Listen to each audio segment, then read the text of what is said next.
what's in a sewage overflow? Most everybody out there thinks sewage, you think of poop, right? I mean, naturally, that's what, you think of sewage, you think of poop. And that's the visual that you usually get the thing. But think of the stuff that you can't physically see. By that, I mean, here's a quick education.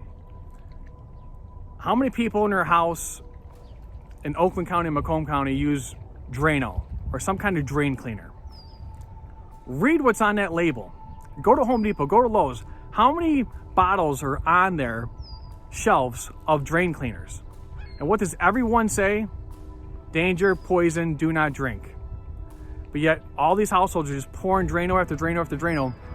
Obviously they're buying a lot of it, otherwise these stores wouldn't be stocked with it. And when we have these sewage overflows by the billion gallons that we do every single year, it winds up coming into our fresh water source. So I know it's always been told that the solution to pollution is dilution, but at a certain point in time, it's going to change. Not only do you have to think about the chemicals, I want to talk about stuff that people don't even think about or realize is the drugs. And not the drugs like you think. I'm talking about pharmaceutical drugs.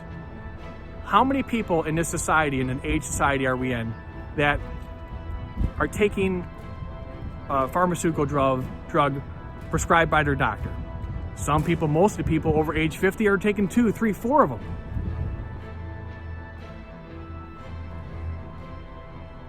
And now we got to think about how many kids these days, how many young kids are using medicine prescribed for ADD or ADHD. It is enormous with how many kids are out there. Now you combine with the kids taking their medicine along with the adults taking their medicine, it just becomes one big giant melting pot. Our bodies, when we take these drugs, it doesn't just, we don't just take the drugs and our body obliterates it. Our body uses it, absorbs it, and then what happens? How do we get rid of it? We urinate it out through our urine when we go to the bathroom, when we go pee. So now imagine how many people are in Oakland and Macomb County that are on pharmaceuticals, they're going to the bathroom, obviously, and when we go to the bathroom, we're actually putting the pharmaceutical, the drug, back into the water source, into the sewage. And when we flush it down, and then we have these massive overflows by billions of gallons every year, it's not just sewage that's going into here, it's all the drugs. It's one big melting pot of everybody's combined drugs, everything you have in there, coming into our freshwater source. Our fisheries affected, our wildlife's affected, and most importantly, our drinking water is affected. In Oakland County, what do you need to know? Where's your drinking water come from? It comes from right here. So you guys want this fixed too, okay? You have to have this fixed. This is crazy. Now let's talk about not even the pharmaceutical drugs. Let's talk about something that's even more dangerous. Chemotherapy radiation. Now, how many people in Macomb and Oakland County are also currently on chemotherapy radiation? Again, our bodies, when we go through this chemo radiation, absorbs it, takes it, and how do we get rid of it out of our body? Through our urine, and when we go to the bathroom. So all this radiation then is expelled out of our bodies into our toilet bowls. We flush it down. We don't think anything more of it, but that's all coming down into the same system where we have these sewage overflows. Okay, and when we have sewage overflows, now don't think of poop, think of the chemicals, think of the drugs, think of chemotherapy radiation, start thinking about other things, right? Diseases. And let's just talk about it now, the coronavirus, right? I mean, it's been proven Macomb County actually has a grant in place. They can track coronavirus spikes in our sewage overflows by the testing they're doing in our sewage that shows a spike increase of coronavirus that's going to happen before it happens. So again, is that when we have sewage overflows and if we're able to track it in their sewage, wouldn't you think that the virus would be able to, come into the lake here from sewage overflows? I mean, it's just stuff to think about. It's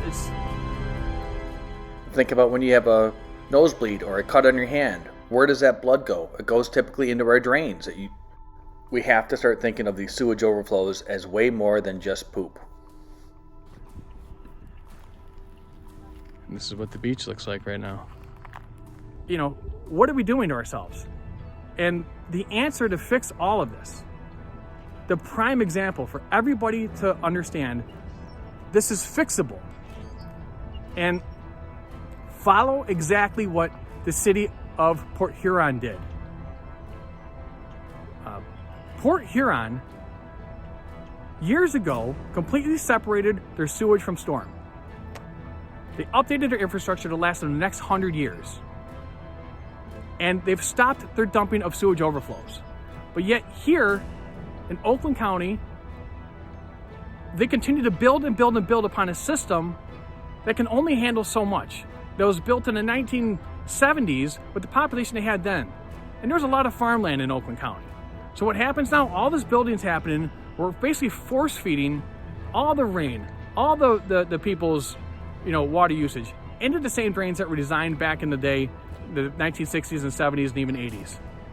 What used to take a major rainstorm in order to let this all flow into the lake, where we had to dump sewage overflow back in the day, now because of our population growth and our continue to grow of our communities and how we paved everything now, the rainwater just doesn't fall on natural land and land naturally absorbed into earth. We force feed it into these pipes. And you can never build retention ponds or basins big enough. You cannot. You'll never be able to build it big enough. So there's a solution out there, is to follow exactly what Port Huron did. Now, everybody said back in the day, Port Huron, oh, you don't have the money. How are we going to do this? They did it, okay? They stepped up and they did it. Now they have infrastructure that's going to last them the next 150 years, and they're not polluting.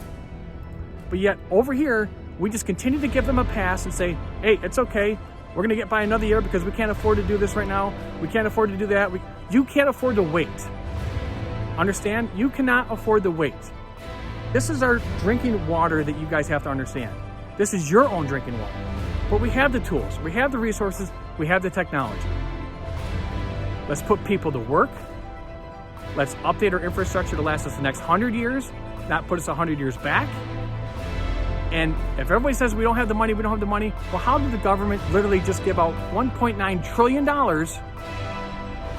but yet we have no money for a stimulus package for the people, but we have no money to update our infrastructure, to put people to work, update our infrastructure, and to stop polluting? This is our drinking water. This should be the number one thing on everybody's platform on how to fix this. Because without clean water, nothing else matters. This is fixable. We don't need to live like this.